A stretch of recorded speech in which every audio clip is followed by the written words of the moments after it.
Hello, and welcome to the podcast that must not be named. I am Luke. And I'm over here being Melissa. And we, together, are doing Chapter 7 of Harry Potter and the Prisoner of Azkaban, The Boggart in the Wardrobe. This chapter was 18 pages, and that is 5.83% of this book. And now, a voice of the Imaginary Legion.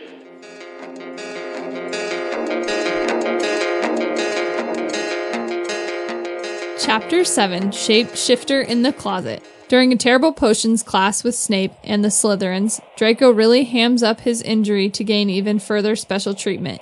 He admits quietly to Harry that the special treatment and trying to get Hagrid fired are his main motivations.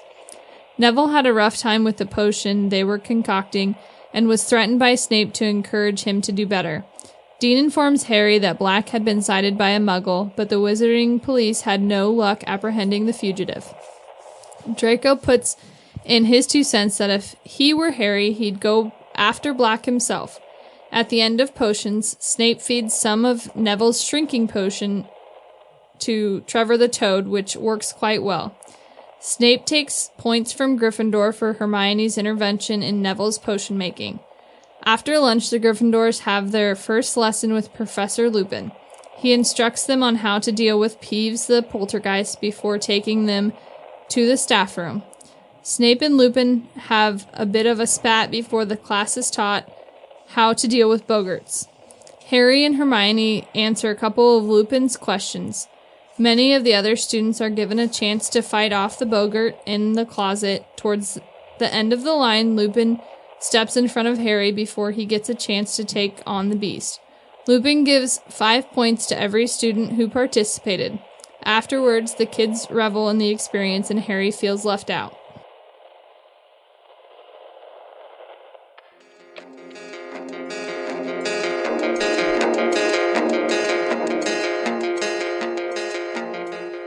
So, interestingly, Luke, we meet no one new. And we go nowhere new. What a boring chapter.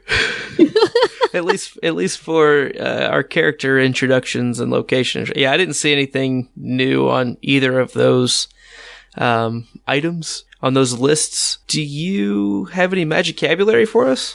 Well, I'm going to start with the shrinking solution that we see in Potions class. Okay, yeah. We have that. We have a very interesting, helpful, handy little charm called Wadi-Wasi. Yes, definitely. I like that one a lot. I feel like that's something, to me, it's a zooming charm. So not quite levitating, but more like a slingshot with something, like I can pull it out really quick. Yes, I've always looked at it more of like a poltergeist repellent. Like whatever the poltergeist is doing, it somehow undoes that magic. I don't know. Because there are other ways that you can throw stuff around. I don't know. It's weird that you just read things differently sometimes. Yeah, I did. I thought of it more. It was like almost like a cleansing removal kinds of things because it was the gum stuck in the lock. Mm-hmm. So I was like, oh, he's gonna, it's almost like tugging it out with your fingers, only he tugs it out with his charm. Okay. And as he pulls his wand up, he just happens to point it at the nose of Peeves. Like that was an extra little side benefit as opposed to the point of the charm itself. Like that's how he used it, but I don't think that was what the charm was created for. Okay. But that's just me. Reasonable. All right. What else did you see here? We also have one of the titular word of this chapter, and that's Boggart, which is a shapeshifter. It can take the shape of whatever it thinks will frighten us most. And also the, I guess, counter charm or the defense charm that the class learns to repel the Boggart, which is ridiculous. So we had an interesting illustration here in this chapter. We've got a mummy in a wardrobe. Yep. Not a mommy, a mummy. Looks like he's walking out and maybe going to give someone a hug. Aw, you can't see very well. There's no eyeballs on that guy. There's a nose. Yeah. It's definitely more of a zombie walk. I guess mummies always do that, which I guess technically mummies would be zombies, right? Just covered up. Reanimated dead body. Right? I mean, so it's a well-packaged zombie. Right. A more preserved, maybe? Possibly. Yeah, it depends. A potentially better preserved? Well, so a mummy is a long ago zombie because typically if you see a zombie, it would be a current Yeah, I don't know. I would assume. All right. A lot of questions.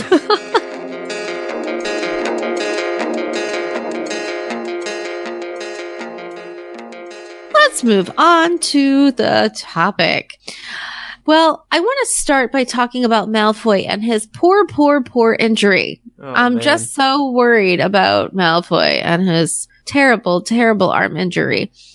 How many days did it take Malfoy to recover in the hospital wing from his horrible, tragic accident with Buckbeak?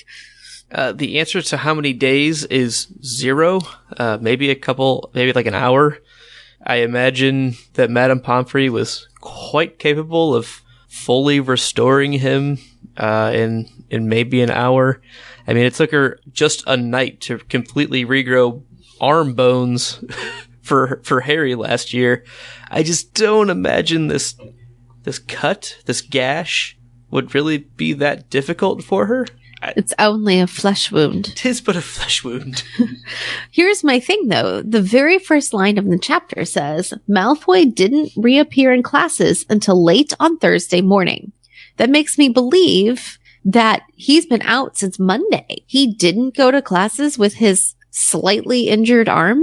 He's clearly milking it pretty well, and we know he can kind of get whatever he wants from Snape. So if Snape is the one signing his out-of-class form, not too surprised. Mm-hmm. Is this the first potions lesson of the year, speaking of Snape? I think so, because we know that was the first Care Magical Creatures class, and that was Thursday, and this is now Friday? No, it is Thursday. It is Thursday. Okay. Yeah, and that was Monday. That was the first day of classes. Right. Yeah, it opens up a lot of really good questions as to how many times do these kids go to each class each week? You know, do they have potions multiple times a week? Do they have transfiguration multiple times a week? Or if it's, say, a double potions class, does that count for potentially both, lessons of that week just combined into one longer period? I don't know. Since it's the first time we've seen Snape mentioned in class, I would assume that this is the first class that Harry's had, because Harry's really stuck on noticing Snape. That's true. I do like the idea of potions being a double session, because you do need a longer time to brew your potions. So that makes complete a lab sense. Period. Yeah, exactly. Now, okay. So speaking of Snape, I'm going to be very unpopular here.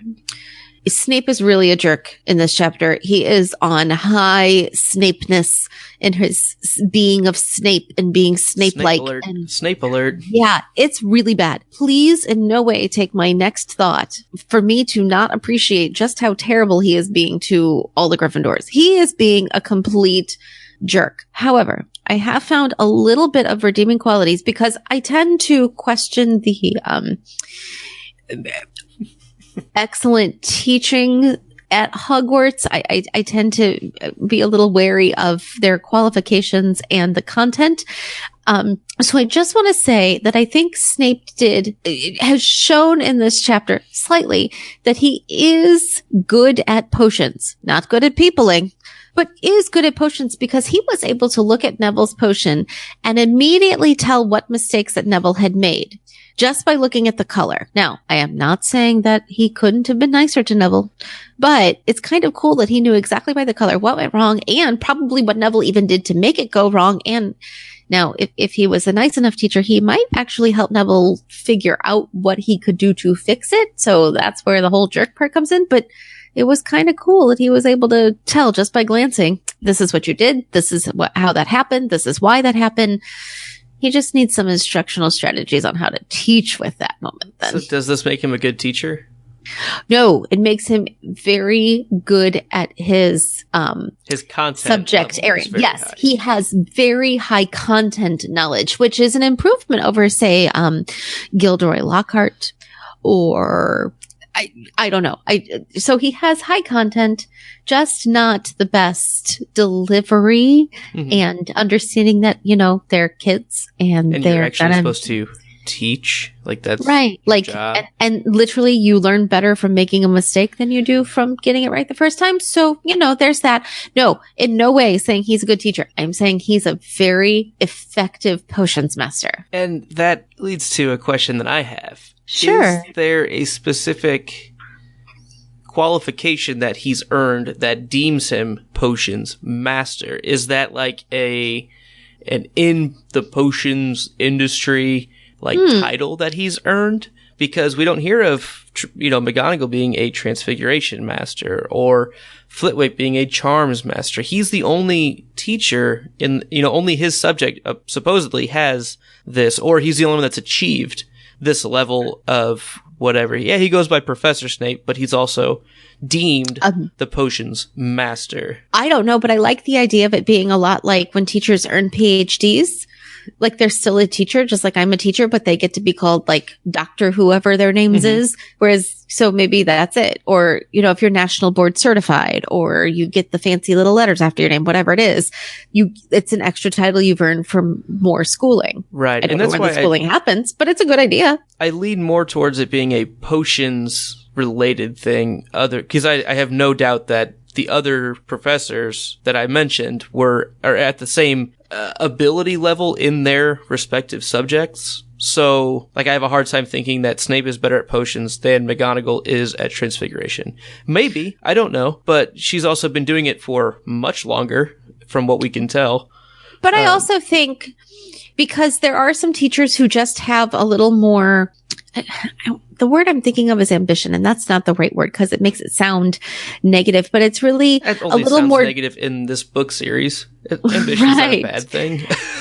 I feel like it's It gets more vilified like, in these books a little bit. right. It's more, they have a little more drive to go out and continue getting those type of certifications.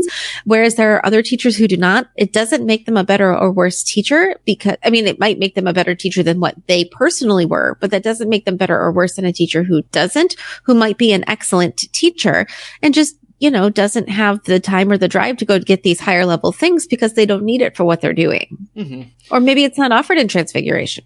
And that's kind of what I was thinking of. And that's kind of gets back to the point that you were making of Snape's content knowledge in his subject.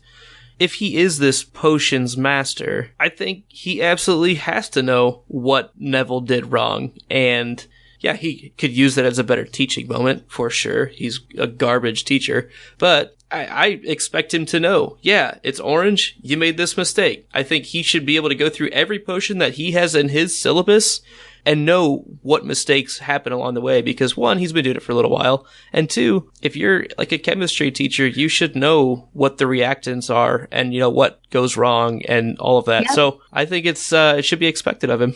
He reminds me of like a college professor who is like great at quantum physics and terrible at like speaking to humans. Yes. He'd be an excellent college professor. Yeah, he makes a terrible middle school teacher. Absolutely. Yeah. All right. Agreed. This is my theory on Snape. Okay, so here's my next thought. Guess what? They talked about Sirius Black. He showed up again. Literally every chapter but number 1. Right, which just Sirius wasn't long enough to actually mention him. Well, it's because Harry never left his room. Right. So he didn't speak to another human. So he couldn't have heard somebody else talk about Sirius. But there he is. Just so you know, Sirius watch, check. Yeah, right. He's been there. What do you think, speaking of Sirius, what do you think Malfoy was talking about with the whole, well, if it was me, I would want to get my revenge thingy? What's he talking about? I don't know.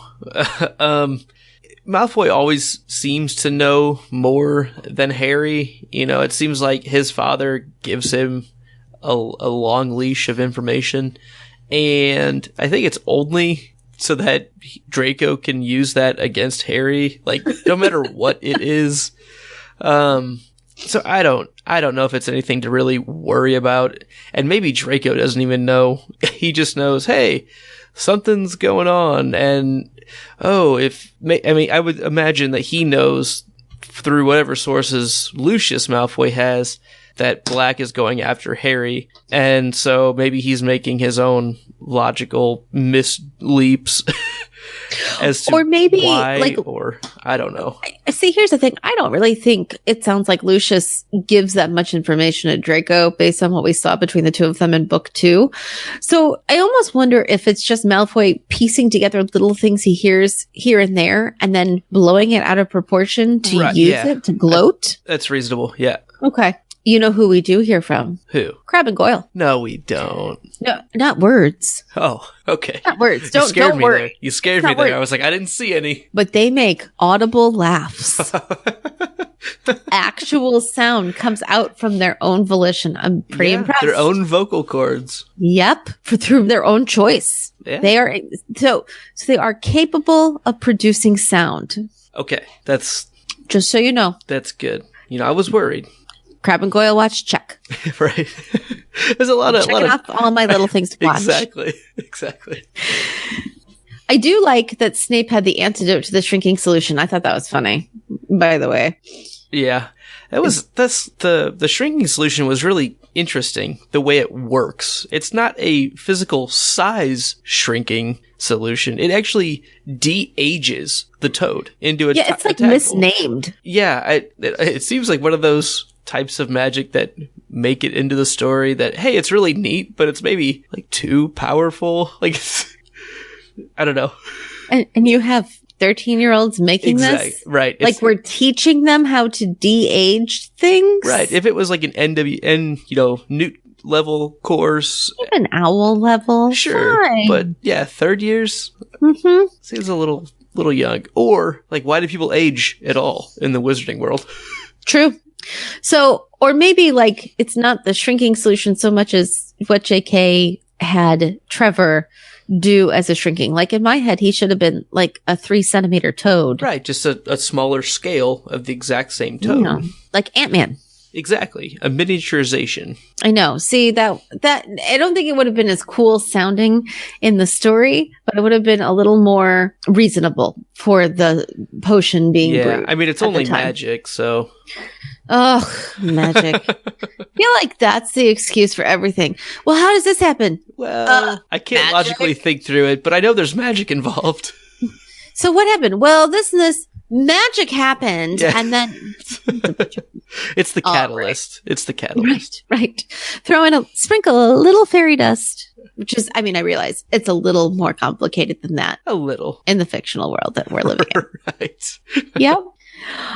All right. So then we go to Lupin's Class. By the way, totally awesome. Yeah, Lupin's Class, I'm gonna go say was like outright phenomenal. Like, Oh yeah. it was a great teacher experience. It was a great class experience. Like, what a great bit of camaraderie for these students, and they're getting full-fledged practical hands-on application like of a skill, and Lupin does a great job teaching to their level, helping each one do the job, challenging Neville and giving him a chance and supporting him in the face of his greatest fear while Snape is actually in the room.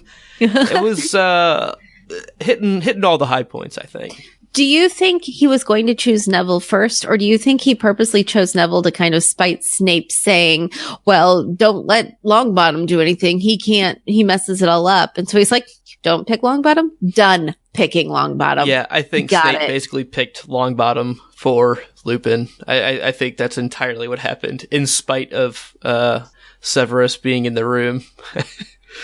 That's what I would have done. Yeah. Oh, I shouldn't pick him? Excellent. Let's pick him, and he's going to do great. Ha ha on you. And guess what? Sure enough, he does twice. And makes you, Professor Snape, the laughingstock. So, bonus. Yeah, definitely.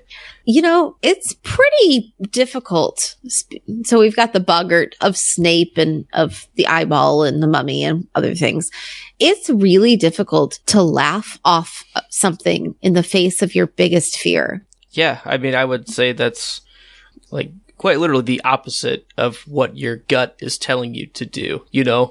It usually, if you're in face of something that terrorizes you, it's hard to, as they're doing, kind of flip it on its head and just have the confidence in your own ability and powers, I guess, to actually take control, take take control of the situation and put yourself in a position of power here. It's a really good life lesson. It's not easy. Right. It's not easy. And I think he's very, clear that it's not going to be easy, but Lupin does a great job of encouraging him. And yeah, I think if anything was going to happen, he's right there to, protect him or back him up or whatever. But since they're doing it, sorry, go ahead. You think he could protect them from anything? Anything that the Boggart was going to do. I don't know. I'm just trying to think, could he protect them from murderous vampires? I think that opens up a good bit of questions that we were struggling and powering through, I think, on our last that gets into a lot of questions that we started approaching and working towards together with the Hogwarts radio team just last week. On their episode, I know. And I've been really thinking about, what if my biggest fear is a basilisk? Would I just immediately kill all the people in the room? Right. Yeah. That's terrifying. Right? It is. Right. And now I'm scared of it. And now my Boggart's going to be like a basilisk or something crazy, right? Or Medusa. Did everyone or a giant spider, a giant man-eating spider, which really exists because we met Aragog and all his family. So right.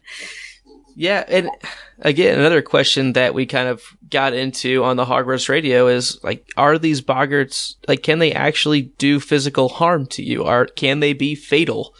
I think it's a good question. I don't know. I think you and I ended up agreeing to disagree on this point, because I tend to think yes, and you tend to think probably not.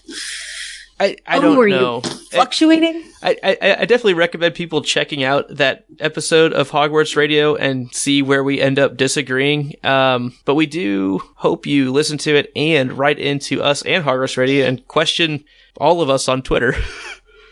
Speaking of Twitter.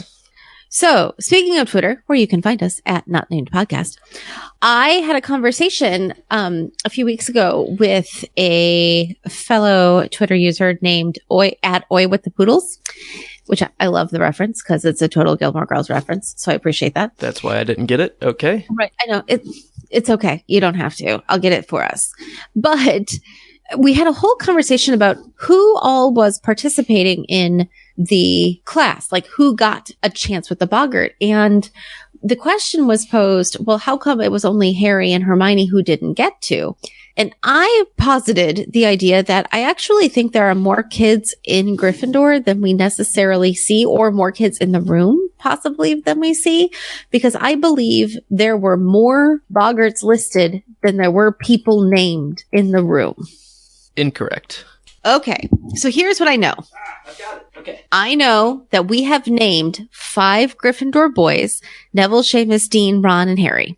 We have named 3 Gryffindor girls: Hermione, Pavarti, and Lavender. Am I correct? Yes. Okay. I also know that both Harry and Hermione were not given the chance to perform with the Boggart, which leaves 6 kids, correct? So, do we want to go through a full list of the Boggarts that happened? Well, I'm just trying to figure out how many kids would be in the room if we only talked about the named Gryffindors. And I believe that is 8 kids, correct? Okay. So, Neville, Parvati, Seamus, Dean, Ron, Neville again is 6. No, I'm not counting number of times with the Boggart. I'm counting the actual kids. Okay, so minus that one plus 3, so 8. Right. 8, but Harry and Hermione do not have a chance with the Boggart, correct? Correct. Okay, so we know Neville sees Snape. That's 1. Correct. Okay. After that, Pavarti steps forward and she gets the mummy. Right. That's 2. Mm-hmm. Seamus comes up and he gets the banshee. Mm-hmm. 3. Okay. Then we get a rat. 4. A rattlesnake. 5. A single bloody eyeball. 6. A severed hand. 7. Which Dean faces. Right. Ron comes up and does a giant spider. 8. And then goes to Lupin and then back to Neville. So that is 8 separate kid instances. So after Lupin, there's also a cockroach. Oh, yes. So 9. There are 9 and then instances. It turns into Snape again.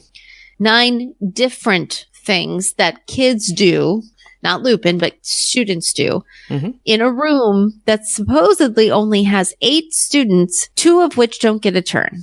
Right. And one teacher who does. So and one student that does it twice. Well, then, so there are 11 times that the Boggart changes then. 1, 2, 3, 4, 5, 6, 7, 8, 9, 10, 11. Correct. Mm-hmm. There are 11 times in a room that should only have 9 people.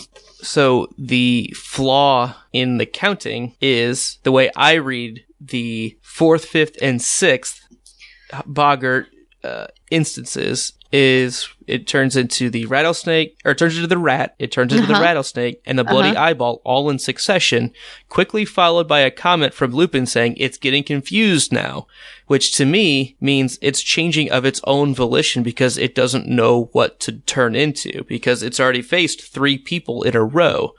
So I don't think that it was being defeated by students on any of those 3. I think it was waiting until the 4th time when it looks in on Dean and turns it to the severed hand.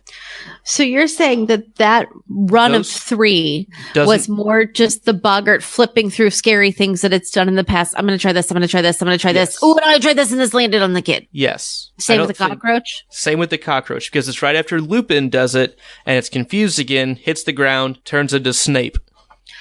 If I believe that there are no more Gryffindors. But there is one more Gryffindor. Who? Lavender Brown does not face any of them. She even says that she was too afraid to do so. Okay. But I'm saying if there were...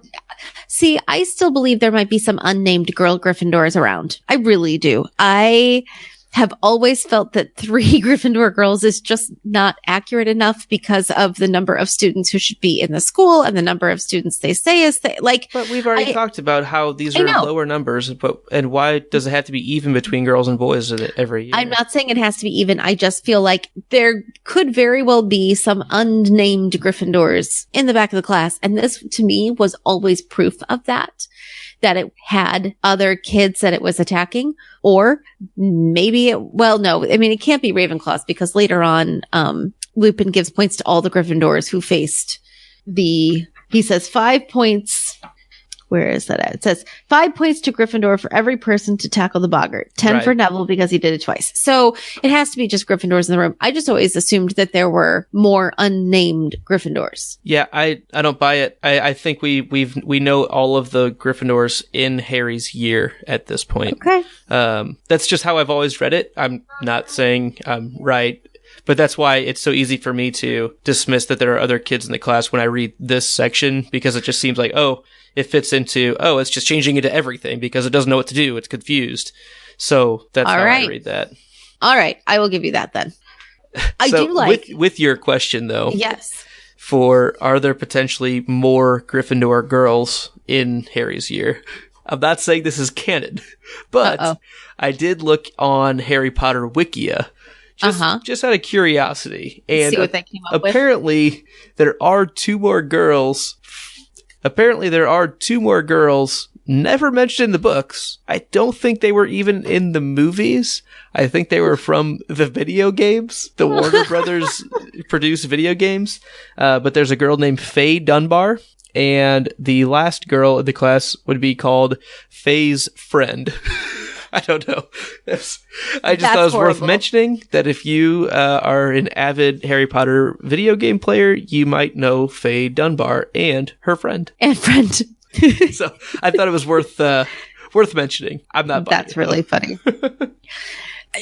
So I'm going to just jump right to Lupin again. I like that he rewarded each person who faced the Boggart and knew to give Neville 2 and kept track of who had answered questions, how Hermione and Harry had answered questions at the beginning. I liked that he was very strategic and handing out points instead of randomly and haphazardly, as point giving out tends to seem to be. Right. He was consistent and fair. Yes, I liked that a lot. I appreciated that. Yeah, me too. Of course, at this point, it means that only Lavender didn't get points. That is how I read it. But I think it goes to say that she was too afraid. So I can see why, she would be the only one that wouldn't get points, because she just wasn't unable to do it. I'm not saying, hey, if they do it again, she's going to get another chance and maybe she can, kind of get those points back. But you can't reward her for just being there. I mean...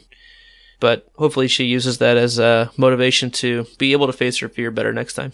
Right. So my only other real note on this chapter is when they're walking between classes, Hermione drops her bag, and like, does she really need to carry around all of those books all of the time? Ron even says, you don't even have those classes today. Like, why are you carrying these books?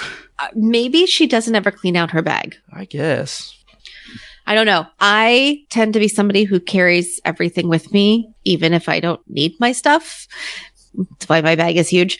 So I can see that. Maybe she has homework and thought, well, if I have 5 spare minutes, I can work on this here or work on it at lunch.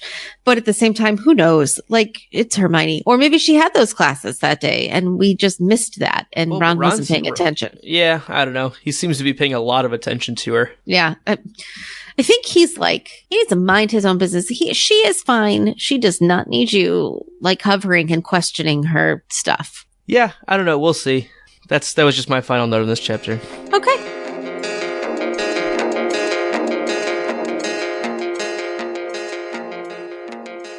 Hey, Melissa, do you got any questions? Why? Yes, I do. Could they be set on fire or smoldering or burning already? I'm going to call them smoldering. Okay, they are smoldering. Five smoldering questions. That's right. Watch out. Here comes the smolder. Question number 1. Who is more detestable in this chapter? Snape or Malfoy? Malfoy. No, sorry. Snape. Whoa, that was a last minute switch. No, I actually meant Snape. I looked right at the screen and it said Malfoy, but I meant to say Snape. He's just so over the top with his blatant, I'm going to say, hatred of the Gryffindors and of even, I don't know, just his disrespect to Professor Lupin in front of Lupin's class. He's just, I don't know, just garbage. I do not like Snape. No, I don't really either. So I was just wondering what your thoughts were on that. I agree. I think it's got to be Snape. He's terrible. I mean, terrible. Malfoy, he's no good either, but at least he's just the same as he always is. Just worthless. He's not turned up to 11. Snape is turned up to 11. Yeah, it feels like he's turned up to 11 is well said. Right. Question 2. Does the fact that Lucius Malfoy complained to the school governors about his son being attacked by Buckbeak, does that mean he was sacked himself from the school governor board? I believe so. Or else he would basically be, I don't know.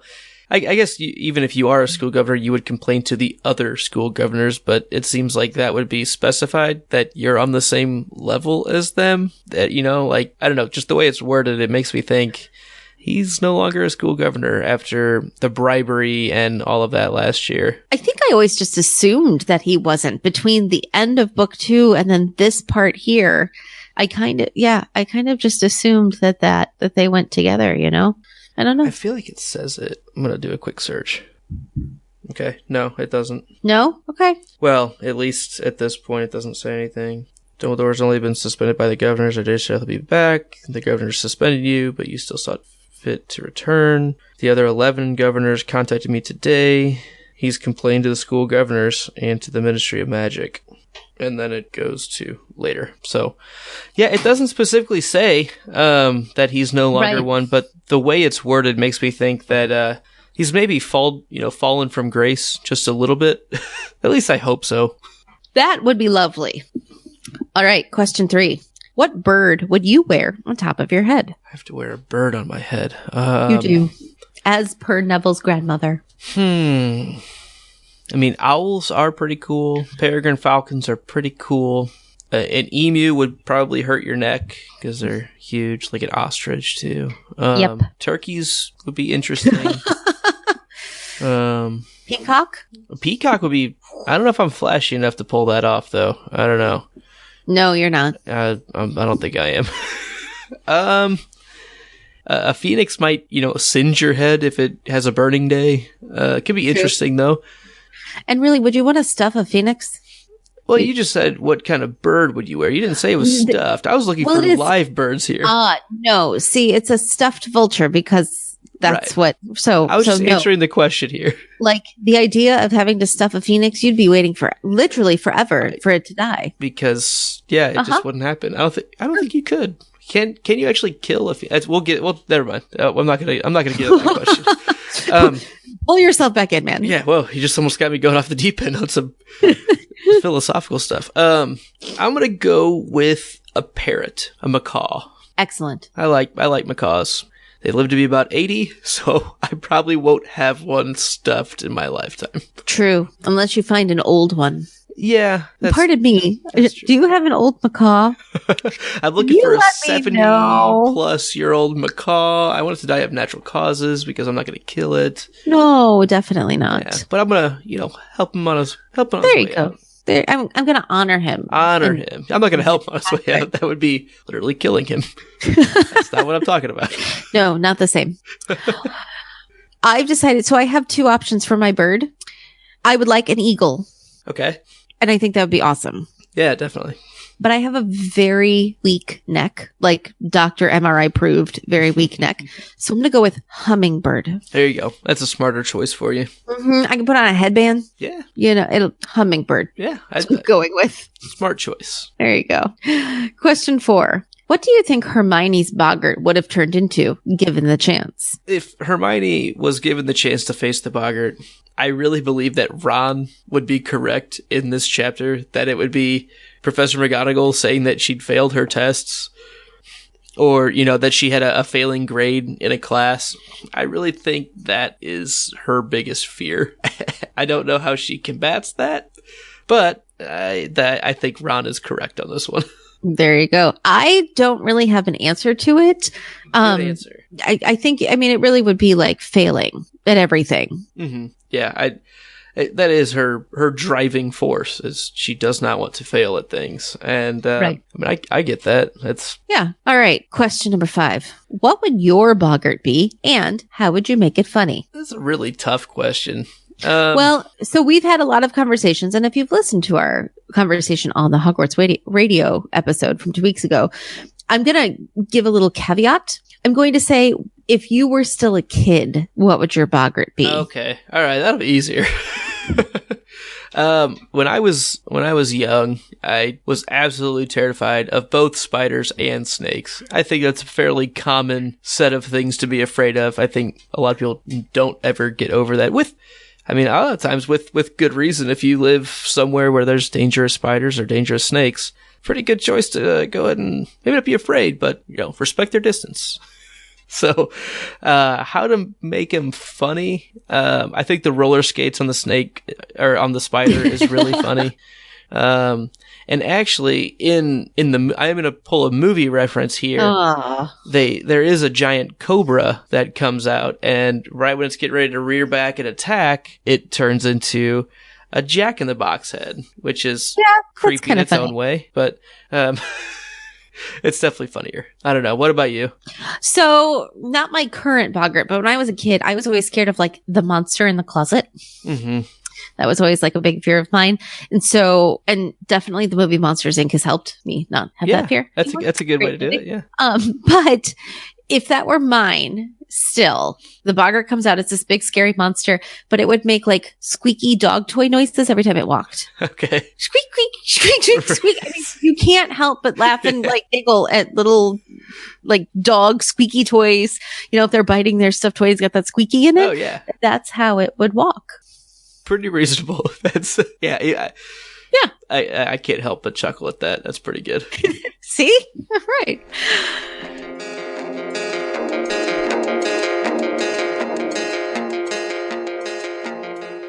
All right, Melissa. What was your favorite line this chapter? All right. Favorite line. I was hoping that Neville would assist me with the first stage of the operation, he said, and I am sure he will perform it admirably. I love that Lupin just jumps right in and is like, yep, nope, picking Neville. In your face, Snape. Mm-hmm. He's going to be great. So you just sit and think on that. Yeah. Like, guess what? Mm-hmm. You're not teaching this class, and I will not let you bully my students. How about you? Did you have a favorite line? I did. It's also a, Lupinism? Excellent. And a Nevileism combined effort. Neville, I believe you live with your grandmother? Yes, said Neville nervously, but I don't want the Boggart to turn into her either. That's Aw, pretty good. Talk That's about really funny. unfortunate growing up circumstance. She seems pretty intimidating. She does. Although it may not be bad for him. Like, it might be something that he needs, given that that's all he has. You know, she's trying to be tough for him. So, Yeah. I think she's probably doing a reasonable job, and he's just had a rough time with a lot Right. of things. compared to Harry, who actually has people who dislike him. Right. Reasonable. Right. Chapter MVP, who you picking? This was one of the easiest ones. I completely agree. Lupin. Yeah, it's gotta be. All right. So, I mean, Lupin is amazing. Yeah, absolutely. Great lesson plan, great engagement, great fairness, Mhm. and great sticking it to Snape. Yep. Big fan. Definitely. And he's Who is feeling your- better, apparently. Also He's true. no longer sick. So What? I said he's no longer sick, so Which is that's- nice. That's a good thing. Right. Who's your honorable mention? I thought this was also fairly easy to pick a second best character. I think it's Neville. I think he does a good job at, he gets bullied early on in the chapter by Snape, but he gets through it. Yeah, with help, he gets through it though. And hopefully he's learned from Hermione's help, which is maybe not the smartest thing for her to do at the time, but they got through it. But then he gets into Lupin's class and not only is given a chance, but thrives in that, chance that he's given, and shows that he's got the talent and he's got some skill at least, and can physically stand up to his greatest fear twice. I don't know. It's pretty commendable. I think it's a good chapter for Neville. I think that is an excellent choice on your part. I agree completely. All right. I think that wraps it up I for believe chapter so. 7.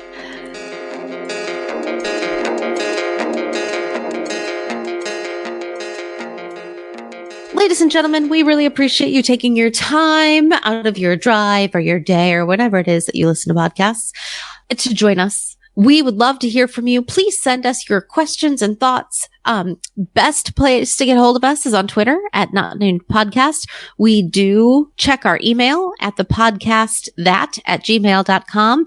And we would love if you could go to our website, thepodcastthat.com, where you can leave a comment on each episode and find all of our shows from the whole Podcast That family of podcasts. One of the best ways that you can help us spread the word is by going on iTunes, subscribing, and rating us on there. Leave us some 5-star comments. We would really, really appreciate it. It helps us get a lot higher searchability for other people to find our show. So also tell your friends. That would be great as well. Special thank you to our imaginary Legion listener, Martha, for her chapter summary this chapter for us. Thank you so much. Join us next week when we discuss chapter number 8. The Flight of the Fat Lady. Stay imaginary. Thanks. Hey guys, Luke here. I have another Audible recommendation for you. You should check out Blackfall by my good friend Andrew Main. Get it free by starting your free 30-day trial today using our Audible affiliate link at www.thepodcastthat.com/supportus. Use that link, download Blackfall, a Jessica Blackwood novel by Andrew Main today, and always stay imaginary.